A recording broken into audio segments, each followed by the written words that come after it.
4월 6일 월요일. 어미양이 잃은 눈. 호주에서는 양을 많이 기른다고 합니다. 어느 날 한 목동이 언덕 위에서 양 떼를 지켜보고 있는데 독수리 한 마리가 쏜살같이 내려와 새끼 양을 채가려 했습니다. 어미양은 독수리와 필사적으로 싸웠고 결국 독수리는 포기하고 날아갔습니다. 목동이 달려갔을 때 어미양의 두 눈은 독수리에게 쪼여 피를 흘리고 있었습니다. 그 사이 새끼 양은 어미의 네 발 사이에 들어가 얼굴을 엄마의 발에 비비며 평온히 쉬고 있었습니다. 어미의 눈이 어떻게 되었는지도 모른 채였습니다. 목동은 한동안 그 자리를 떠나지 못했습니다. 눈을 잃으면서도 새끼를 지켜낸 어미양과 그 사실도 모른 채 평온히 쉬고 있는 새끼양의 모습이 마음에 깊이 박혔기 때문입니다. 예수님은 우리를 위해 눈보다 더한 목숨을 바치셨습니다. 그런데 우리는 종종 그 희생을 잊고 그분의 품 안에서 아무 일도 없다는 듯 편안하게 지냅니다. 부활의 기쁨 뒤에는 십자가의 희생이 있었습니다. 오늘 우리를 위해 모든 것을 내어주신 예수님을 다시 한번 기억하십시오. 그분의 사랑은 오늘도 변함없이 우리를 감싸고 있습니다. 오늘의 말씀. 우리가 아직 죄인 되었을 때 그리스도께서 우리를 위하여 죽으심으로 하나님께서 우리에 대한 자기의 사랑을 확증하셨느니라. 오늘의 만나. 우리가 누리는 평안 뒤에는 주님의 희생이 있습니다. 그 사랑을 기억하며 오늘 하루를 감사함으로 살아가십시오.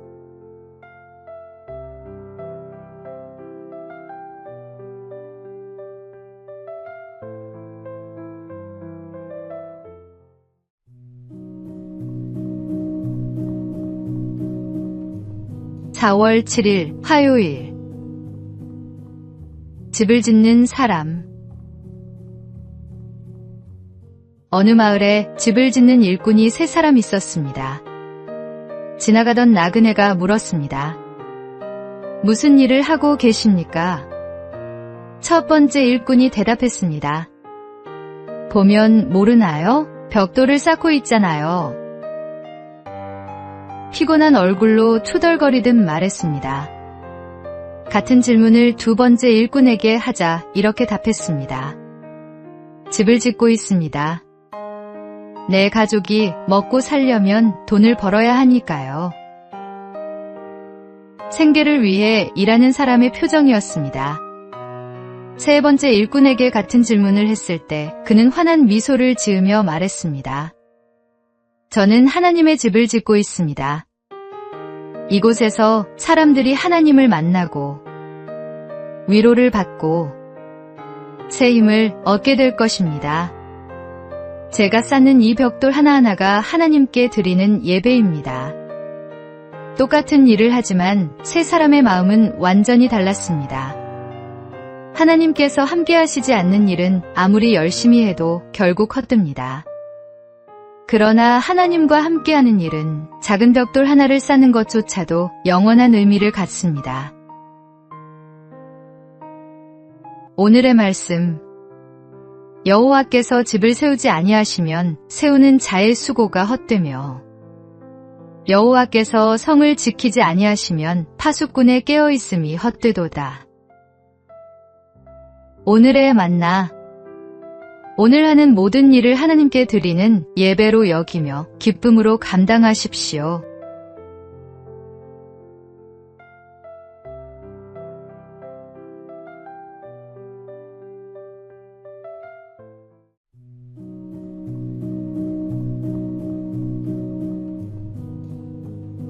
(4월 8일) 수요일. 먼저 비워야 채울 수 있다. 한 음악가가 제자를 가르치기 전 반드시 이렇게 물었다고 합니다. 전에 음악을 배운 적이 있습니까? 배운 적이 있다는 사람에게는 수업료를 더 받았고 처음이라는 사람에게는 오히려 낮춰 주었습니다. 사람들은 그 이유를 이해하지 못했습니다. 음악가는 이렇게 설명했습니다. 이미 배운 사람에게서는 먼저 잘못 굳어진 것들을 걷어내야 합니다. 그것이 새로운 것을 가르치는 것보다 훨씬 더 힘든 일입니다. 한번 몸에 밴 습관은 의식조차 하지 못한 채 반복됩니다. 내가 옳다고 믿어온 것들이 오히려 새로운 배움을 가로막는 벽이 되기도 합니다. 겉에 입은 낡은 옷을 벗고 새 옷을 갈아입기는 쉽습니다. 그러나 마음속 낡은 습관과 편견을 벗어내기는 훨씬 어렵습니다. 하나님의 음성을 듣기 위해서는 먼저 마음을 비워야 합니다. 찌꺼기를 걸러내는 데 필요한 훈련은 기도와 찬양과 말씀 묵상입니다. 오늘 하루 내 안에 굳어진 것들이 무엇인지 돌아보고 하나님 앞에 내려놓는 시간을 가지십시오. 오늘의 말씀. 누구든지 그리스도 안에 있으면 새로운 피조물이라 이전 것은 지나갔으니 보라 새 것이 되었도다. 오늘의 만나. 하나님은 비어있는 그릇을 채우십니다. 오늘 내 안에 낡은 것들을 내려놓고 새로운 은혜를 맞이하십시오.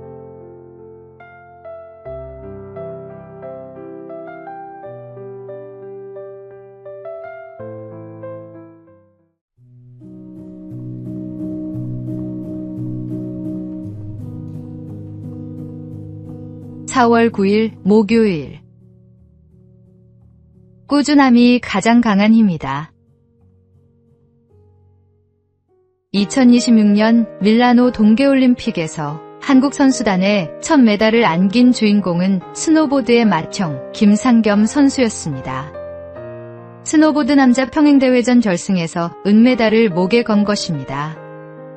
중학교 시절부터 스노보드를 탔던 그는 2014년 소치 올림픽에서 한국 선수 최초로 스노보드 종목에 출전하며 큰 무대의 문을 두드려 왔습니다. 그러나 오랫동안 메달과는 인연이 없었습니다. 이번 대회에서도 기대하는 사람은 많지 않았습니다. 그랬던 그가 30대 중반에 접어들어 서서히 결실을 맺기 시작했습니다. 결승에서 당당히 은메달을 따낸 뒤 그는 말했습니다. 스노보드는 제 인생이에요. 꾸준히 하다 보면 더 좋은 결과가 있지 않을까요? 신앙의 길도 다르지 않습니다. 지금 당장 눈에 보이는 열매가 없어도 포기하지 않고 한 걸음씩 나아가는 사람에게 하나님은 때를 따라 응답하십니다. 오래 기다리고 지칠 때가 있습니다.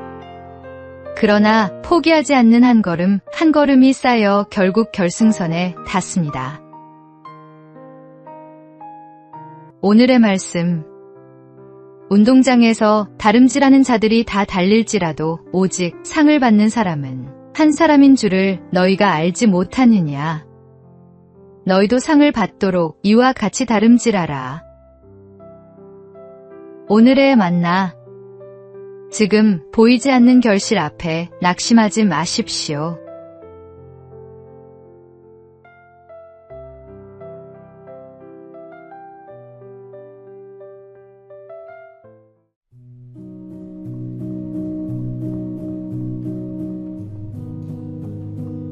(4월 10일) 금요일. 보이지 않아도 계십니다. 어떤 사람이 신앙인을 찾아와 말했습니다. 당신들은 하나님 이야기만 하는데 도대체 그 하나님이 어디 있습니까? 가르쳐 주시면 나도 믿겠습니다. 신앙인은 그를 밖으로 데리고 나가 태양을 가리키며 말했습니다.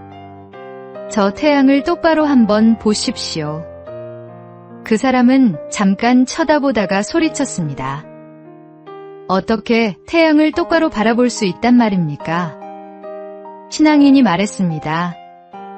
하나님이 만드신 태양조차 바로 볼 수 없으면서 어떻게 위대하신 하나님을 눈으로 볼 수 있겠습니까? 그 사람은 아무 말도 하지 못했습니다.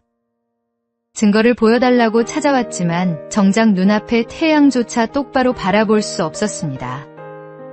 보려 해도 볼 수 없는 것이 있다는 사실을 그는 그제야 몸으로 느꼈습니다.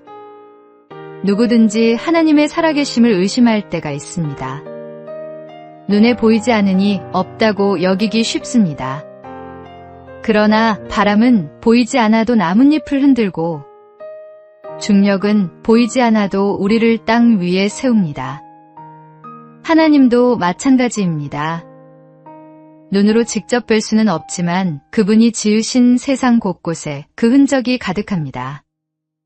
그분은 지금 이 순간에도 우리 모두를 비추고 계십니다. 오늘의 말씀. 믿음은 바라는 것들의 실상이요 보이지 않는 것들의 증거니. 오늘의 만나. 보이지 않는다고 없는 것이 아닙니다. 오늘도 우리를 향한 하나님의 손길을 느끼며 감사하는 하루를 보내십시오.